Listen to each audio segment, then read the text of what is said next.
नमस्कार। रिपोर्ट राजस्थान में आप सभी का स्वागत है। आपके साथ मैं हूं कुलदीप। बुलेटिन की शुरुआत करते हैं बड़ी खबरों के साथ। भाई बहन के प्रेम का प्रतीक रक्षाबंधन नजदीक आते ही चित्तौड़गढ़ के बेगू में बाजारों में रौनक बढ़ गई है। नगर के मुख्य चौराहों में और साथ ही बाजारों में रंग बिरंगी राखियां सजी नजर आती है। माहौल त्योहार में नजर आया है, जहां पर व्यापारियों ने अलग अलग डिजाइन और कीमतों की राखियों का भरपूर भंडारण कर अपनी दुकानों को सजाया है। बाजार में 5 रुपए से 200 रुपए तक की राखियां उपलब्ध है, जिसमें हर वर्ग के ग्राहक अपनी पसंद की राखी खरीद सकते हैं। जिन बहनों के भाई बाहर रहते हैं वे अभी से ही राखियां खरीद कर डाक या कुरियर के माध्यम से भेजने की तैयारी में जुटी है। इसी के साथ ही मिठाई की दुकानों पर भी चहल पहल देखने को मिली है।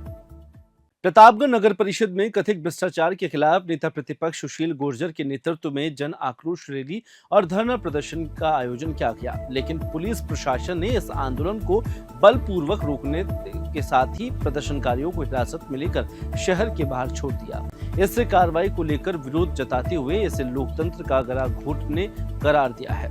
साथ ही प्रेस विज्ञप्ति जारी की है और सुशील गुर्जर ने बताया कि नगर परिषद प्रतापगढ़ में भ्रष्टाचार की शिकायतें पहले भी स्वायत्त शासन विभाग को दी जा चुकी है, लेकिन इसके आधार पर जांच के आदेश दिए गए थे। हालांकि जांच प्रक्रिया अब तक पूरी नहीं हुई है और आरोप लगाया गया है कि प्रशासनिक हस्तक्षेप के चलते जांच प्रभावित हो सकती है।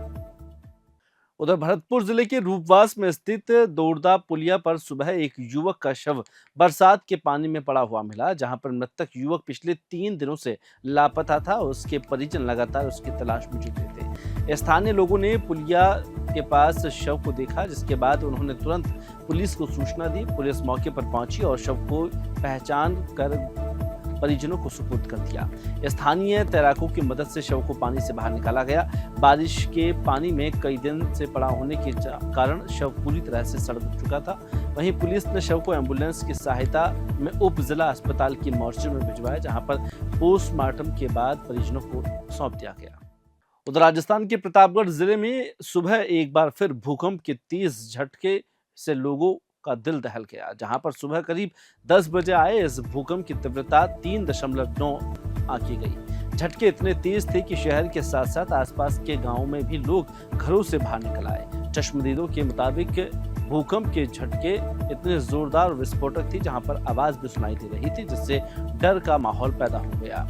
बता दें कि लोग इस दौरान घबराकर मैदान की तरफ भागते हुए नजर आए। यह पिछले 15 दिनों में तीसरी बार है जब प्रतापगढ़ और उसके आसपास के क्षेत्रों में भूकंप के झटके महसूस किए गए। लगातार आ रहे इन झटकों ने आम जनता के मन में चिंता और असुरक्षा का माहौल पैदा कर दिया है। जिला कलेक्टर ने बताया कि लोगों को घबराने के बजाय सतर्क रहने और प्रशासन के निर्देशों की पालना करने की जरूरत है। सोशल मीडिया पर भी कई इलाकों में झटकों की पुष्टि होती दिखाई दे रही है।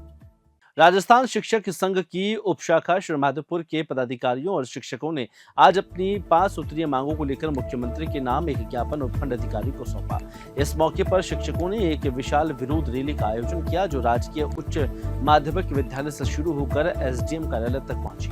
रैली के दौरान जमकर नारेबाजी की गई। शिक्षकों की प्रमुख मांगों में शिक्षा विभाग के समस्त संवर्गों की पर लागू स्थानांतरण प्रतिबंध को हटाया जाए, सभी रिक्त पदों को अविलंब भरना और योग्य कार्मिकों को समय पर पदोन्नति देना, शिक्षकों को गैर शैक्षणिक कार्यों से मुक्त करना और विभागीय व्यवस्था में पारदर्शिता लाना शामिल है।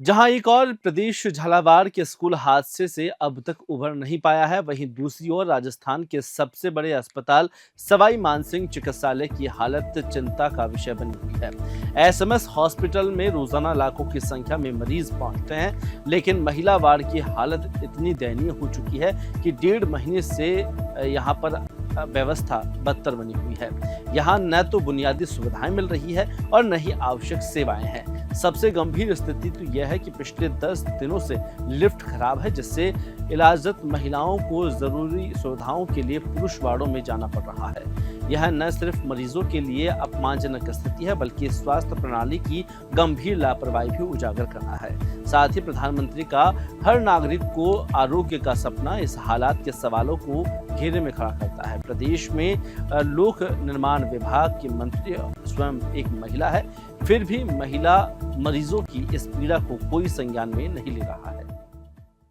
उधर झालावाड़ जिले में हाल ही में हुए एक स्कूल हादसे के बाद अब कोटा जिले के सांगोद क्षेत्र में भी विद्यालयों में बच्चों की सुरक्षा को लेकर चिंता बढ़ने लगी है। वहीं सांगोद के मंडाप गांव स्थित राजकीय उच्च माध्यमिक विद्यालय में सोमवार को स्कूल खुलने के बाद कक्षाओं की संख्या कम नजर आई। यहाँ पर विद्यार्थियों की संख्या अधिक होने के कारण शिक्षा विभाग के निर्देश पर बच्चों को बैठने की समुचित व्यवस्था नहीं हो पाई। परिणाम स्वरूप छात्रों को छुट्टी दे दी गई। जब यह मामला मीडिया के सामने आया तो सांगोद विधायक के प्रतिनिधि हरिओम मीणा घटाल और ब्रजराज नागर मौके पर पहुंचे। विद्यालय प्रबंधन पर नाराजगी जताई। उन्होंने आरोप लगाया कि छात्रों के भविष्य के साथ यह खिलवाड़ किया जा रहा है। और उन्होंने मिट्टी डली और मच्छर खा रहे बच्चा ना इसलिए हमारा ताव लगा मिल 105 जाएंगे खाल में छुट्टी करेगी, परसों छुट्टी करेगी और आज हमारा ताव लगाई जाएंगे। तो आओ प्रशासन और इन मिट्टी उट्टी पर आओ और इनकी जानकारी लो के लिए रोक मिले 12 भाई अंदर जो 3 कमरा जाए जब किसी को है ना 2-250 तो बच्चा जाए और 3 कमरा जाए कहाँ बिठा होगा ये बच्चा बिल्डिंग खराब हो रही है बाजे की बाहर आज यहाँ हमारे मंडाप के आदर्श राजकीय प्राथमिक विद्यालय मंडाप में बच्चों ने बताया कि हमारे स्कूल में पढ़ने की बहुत समस्या है। न तो बैठने की जगह है, न ही बिल्डिंग है। पुरानी बिल्डिंग है, पूरी जर्जर हुई है। नई बिल्डिंग बनी थी 3 कमरे, 3 कमरों में 1 से लेकर 12 तक को बच्चों को बिठाना कोई जायज है क्या? 3 कमरों में 3 क्लासें बैठती है, लेकिन पूरे बच्चों को उस 3 कमरों में बिठा के पढ़ाई कराते हैं। अभी सरकार ने ऑर्डर दिया है कि अगर जगह नहीं है तो बच्चों की छुट्टी कर दो। छुट्टी करने से क्या बच्चे पढ़ेंगे क्या?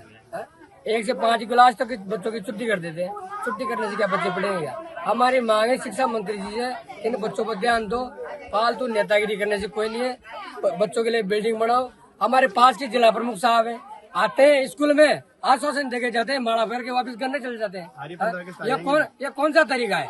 उस जिस पद पे वो बैठे हैं, कोटा जिला के प्रमुख है, जिस पद पे उनके पास की पंचायत के मतलब 2 किलोमीटर दूर उनका गांव है।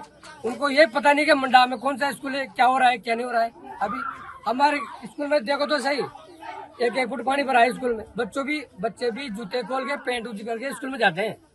उधर राज्य विधिक सेवा प्राधिकरण जयपुर और जिला विधिक सेवा प्राधिकरण अध्यक्ष रूपा गुप्ता के निर्देश पर जिला विधिक सेवा प्राधिकरण की सचिव और एडीजे सावित्री आनंद निर्भीक ने सिरोही जिले के विभिन्न आंगनबाड़ी केंद्रों का औचक निरीक्षण किया। निरीक्षण के दौरान कई आंगनबाड़ी केंद्र बंद मिले और भारी अनियमितताएं उजागर हुई। यह निरीक्षण विशेष रूप से टीएसपी प्रभावित क्षेत्रों में किया गया था। निरीक्षण में अति कुपोषित बच्चों के वजन, लंबाई, स्वास्थ्य टीकाकरण अभियान और शिक्षा संबंधी आवश्यकताओं की पूर्ति स्थिति बेहद चिंताजनक पाई गई, जहां पर प्राधिकरण द्वारा यह कदम बाल संरक्षण, पोषण और शिक्षा जैसे मौलिक अधिकारों की प्रभावी निगरानी के उद्देश्य से उठाया गया है। उधर उदयपुर जिले के ऋषभ देव थाना क्षेत्र में हिरासत में लिए गए एक युवक स्वर्णकार सुरेश पांचाल की मौत को लेकर श्री माधोपुर कस्बे के स्वर्णकार व्यापार संघ ने विरोध जताया है। इस संबंध में संघ ने मुख्यमंत्री के नाम उपखंड अधिकारी के कार्यालय में ज्ञापन सौंपा। स्वर्णकार संघ अध्यक्ष मानसिंह सोनी के नेतृत्व में ज्ञापन में सौंपा गया, जहां पर पीड़ित परिवार को 1 करोड़ रुपए का मुआवजा देने और दोषियों की गिरफ्तारी के साथ मामले की उच्च स्तरीय जांच की भी मांग की है। ज्ञापन में ये भी मांग उठी है कि भविष्य में किसी भी स्वर्ण व्यवसायी के साथ पूछताछ या गिरफ्तारी से पूर्व स्थानीय संघ को सूचना दी जाए। 3 दिन पूर्व चोरी का माल खरीदने के आरोप में सुरेश पांचाल को पूछताछ के लिए थाने ले जाया था, जहां पर हिरासत के दौरान उसकी मौत हो गई। सिरोही जिले के रेवदर कस्बे में एक गर्भवती महिला की मौत के बाद परिजनों का आक्रोश भड़क पड़ा, जहां पर महिला की डिलीवरी के बाद अत्यधिक रक्तस्राव होने से उसे भारतीय अस्पताल से गुजरात रेफर किया गया, जहां इलाज के दौरान उसकी मौत हो गई। महिला की मौत की खबर मिलते ही परिजन अस्पताल से बाहर जमा हो गए और भारतीय हॉस्पिटल पर गंभीर आरोप लगाए। देखते ही देखते बड़ी संख्या में लोग मौके पर पहुंचे और सूचना पर रेवदर पुलिस भी मौके पर पहुंची। हालात को संभालने की कोशिश की। वर्तमान में परिजनों और पुलिस प्रशासन के बीच वार्ता जारी है। मामले की जांच की जा रही है। फिलहाल इस बुलेटिन में इतना ही। मुझे दीजिए इजाजत। नमस्कार।